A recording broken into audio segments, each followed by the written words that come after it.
In the opening scene, the film depicts the events of the war between China and Japan, in which the Imperial Japanese Army has invaded Shanghai. A team of Chinese soldiers is sent to defend their homeland, so they embark on a long journey towards the battlefield. Upon reaching the city of Dachang, they find the place completely destroyed, with no traces of their fallen comrades. During an exploration of the area, a scout named Duan Wu witnesses Japanese soldiers burning the bodies of Chinese soldiers in the distance. Unfortunately, he is spotted by the enemy, prompting them to give chase. While fleeing, the Japanese army stumbles upon the rest of the Chinese soldiers and quickly attacks them. Fortunately, Duanwu manages to grab his younger brother, Xiao Hubei, and his uncle before hiding inside a collapsed building. As night falls, the surviving soldiers, as well as the deserters, quietly escape the war zone. They join a machine gun company that guides them to a hideout in Shanghai, which appears to be the last stronghold against the Japanese army. At first, the commander, Zhu Shengzhang,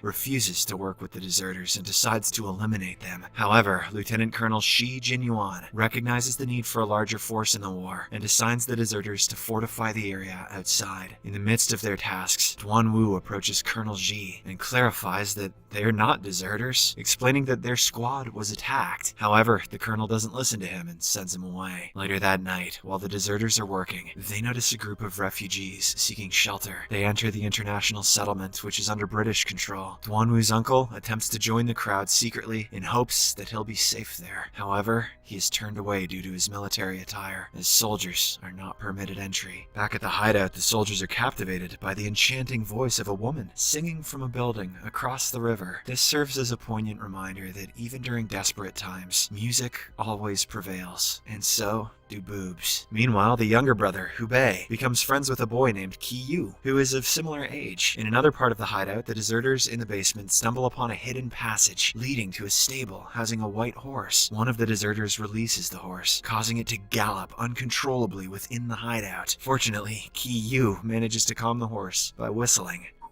Now come on now, girl. In the British concession area, the streets are filled with refugees seeking safety. A professor named Zhang surveys the city through binoculars and notices that the Japanese have occupied another building in Shanghai. He also observes the Japanese soldiers advancing towards the last remaining Shanghai hideout. A few moments later, they reach the place and discover that only a few deserters are present, leading them to believe that the Chinese soldiers have fled. However, this proves to be a trap, as the Chinese soldiers, who are hiding inside, swiftly launch a surprise attack. A fierce battle ensues, and several Japanese soldiers are killed on the spot. There are casualties on the Chinese side as well, but only a few. One of them is Duanwu's uncle. Eventually, the enemies are overpowered and defeated due to the superior tactics of the Chinese. In the aftermath, Commander Zhu orders the deserters to scavenge and loot the bodies of the deceased Japanese soldiers. Shortly after, the deserters are ordered to eliminate the remaining Japanese survivors within the hideout. Old Abacus, one of the deserters, is armed with a gun and instructed to go first. He is initially hesitant, but Commander Zhu forces him to pull the trigger at gunpoint. After this, it is Duanwu's turn, but he becomes visibly shaken. Zhu forces him in front of the captive soldier and urges him to shoot. When Duanwu still hesitates, Colonel Shi reminds him that they had killed his uncle. Driven by revenge, Duanwu finally takes down the soldier. Meanwhile, a Chinese journalist named Fang goes to the Japanese base and meets with Colonel Kono Isao, to whom he sells valuable information about the Chinese hideout. Upon receiving this information, Colonel Kono immediately initiates plans for a new attack. Later, the Japanese soldiers positioned outside the Chinese hideout attempt to get the attention of the Chinese soldiers within. They demand surrender, threatening to execute their captive team members if they don't comply. However, the Chinese soldiers instead open fire in their direction. In retaliation, the Japanese army hurls several gas bombs, forcing the Chinese soldiers to seek shelter. One generous soldier provides Duanwu with a face mask, saving his life. Amidst the ensuing chaos, Duanwu accidentally falls into an underground canal where he discovers a secret escape route outside the hideout. The leakage of the harmful gas from the hideout engulfs the surrounding area, triggering panic among the people in the settlement. They frantically flee for their lives. Later that night, 3 Chinese students attempt to sneak from the British concession area to the other side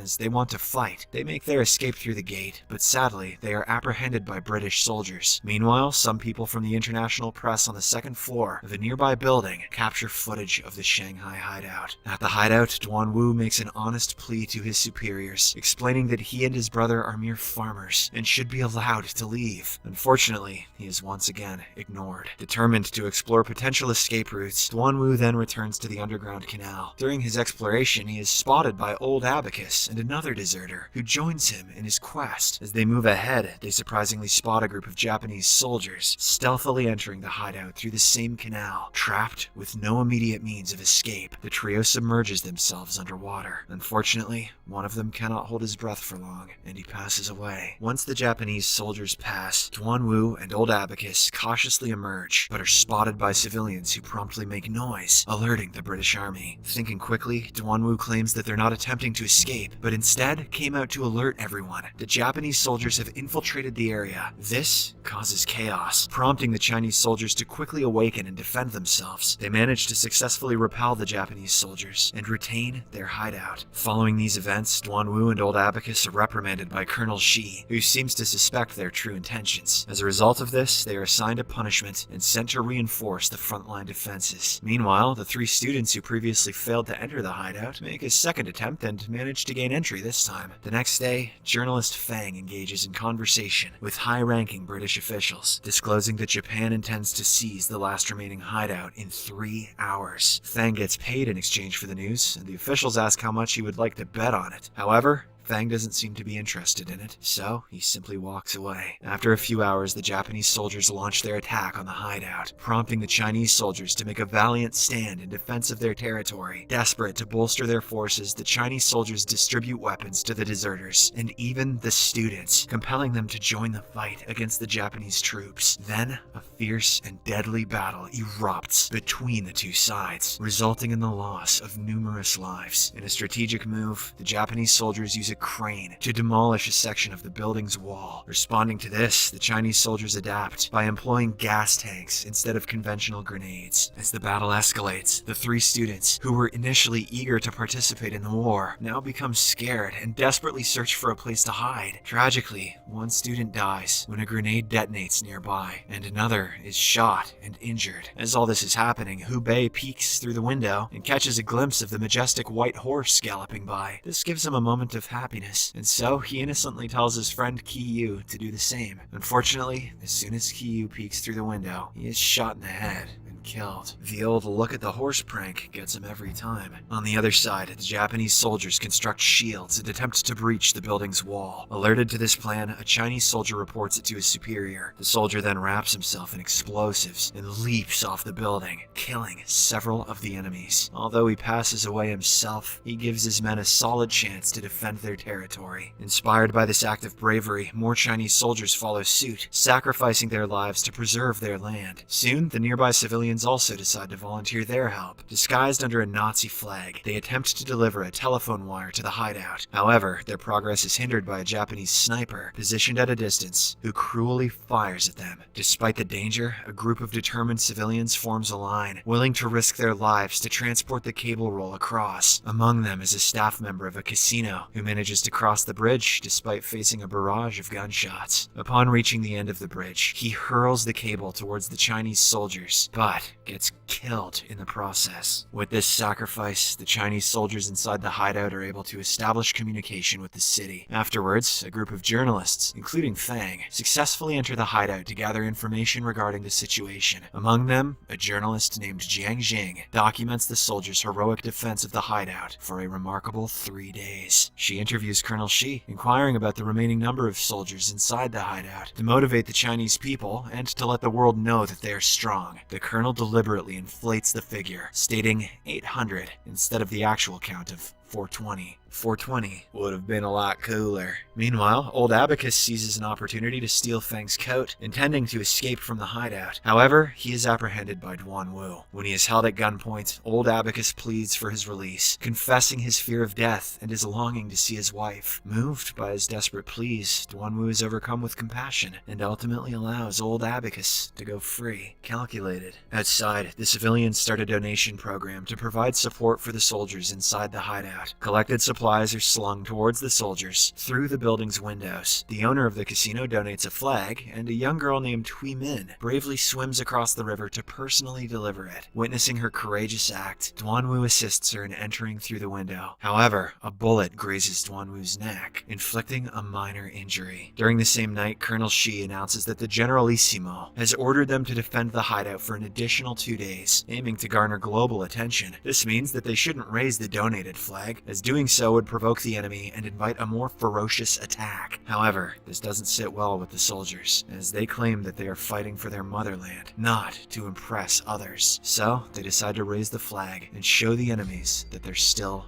fighting. The following morning, all the Chinese soldiers gather on a rooftop, and the flag is slowly hoisted as Colonel Shi delivers an inspiring speech. The soldiers are met with cheers from the civilians. However, soon after, the Japanese dispatch a fighter jet that begins firing at the Chinese soldiers, resulting in a devastating loss of life. Despite the onslaught, the soldiers valiantly fight to keep the flag from falling. At one crucial moment, Duanwu takes aim at the enemy pilot, but narrowly misses. After 10 minutes of continuous onslaught, the Japanese forces finally retreat. In the aftermath, we learn that Duanwu has been shot in his abdomen. In his final moments, he requests Colonel Shi to take a photograph of him for his brother, Hu Bei. The following morning, Colonel Kono arrives on a black horse to hold a discussion, prompting Colonel Shi to mount the white horse and meet him. Recognizing that the Chinese will soon receive orders to retreat, Colonel Kono suggests engaging in an honorable battle between them before he is replaced, emphasizing that it will be their final fight. Colonel Shi agrees and returns to prepare his soldiers for the impending showdown. Later that day, the commissioner arrives at the hideout and issues an order to surrender, the last standing stronghold, to the British. Colonel Shi adamantly refuses, but the commissioner argues that with no external assistance and a seemingly lost cause, it is inevitable. Convinced by the commissioner's reasoning, Colonel Shi reluctantly agrees to prioritize the lives of the remaining soldiers, and they begin preparations for retreat. In order to provide a diversion and buy time for the others to escape, a group of soldiers, including Hu Bei, selflessly decide to remain behind and distract the Japanese forces. As night falls, the searchlights are turned off to facilitate the soldiers' retreat. Then, the Chinese soldiers are instructed to form groups of 20 and cross the bridge, increasing their chances of survival. Meanwhile, a crowd of civilians gathers on the opposite side, observing the soldiers' perilous crossing. The situation intensifies as the Japanese activate their own searchlights and unleash flames to make it easier to target the soldiers on the bridge. Despite the daunting circumstances, the Chinese soldiers bravely begin their crossing, while the Japanese open fire. This causes several Chinese soldiers to get shot, one after another. Witnessing the tragic scene unfold, the civilians on the other side decide to assist the Chinese soldiers. They prepare medicine and even engage the enemy from their balconies, firing shots in support. Tragically, the majority of the Chinese soldiers are killed on the bridge. Colonel Shi, also sustaining a gunshot wound, remains on the side of the bridge, overwhelmed with grief as he realizes he cannot save everyone. The movie concludes with civilians extending their hands from behind barricades, helplessly witnessing the merciless shooting